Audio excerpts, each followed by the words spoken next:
Hey guys, welcome back to 5-0-100-0.com.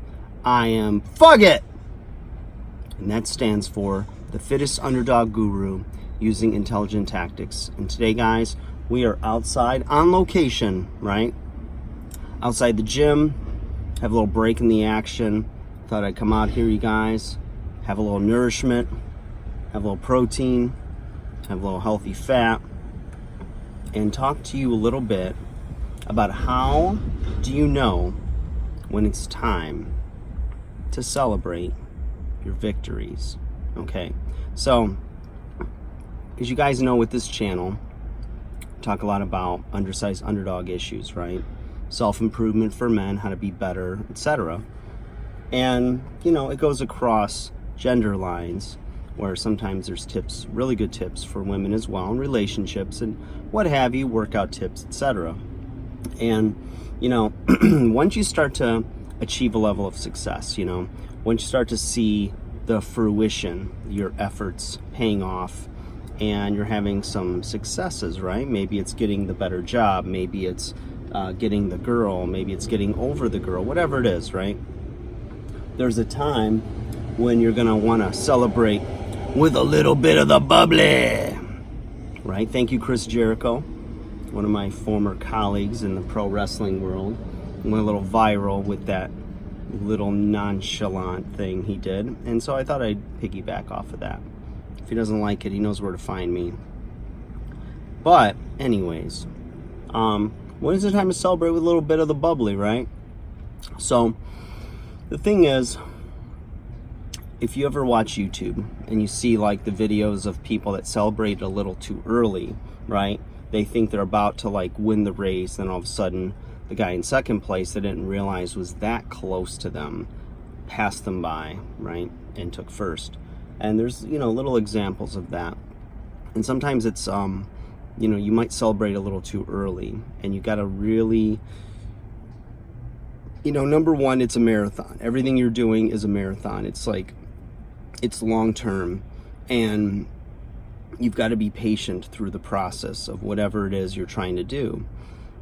And you know, you don't vary from the principles. You do follow your gut, but you can't get too far off course to where, you know, now you're just getting a little bit cocky and you start to make some decisions that are completely counterintuitive, because now you've had a little bit of success and you're like, oh, I got this now. Well, there's a reason why when you hit or got near rock bottom that you started looking for help, okay?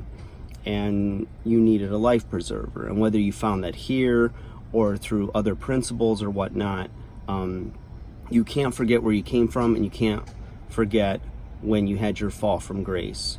And you need to kind of respect the process and realize it's a time thing, and you know, stay humble along your path before you start to celebrate with a little bit of the bubbly.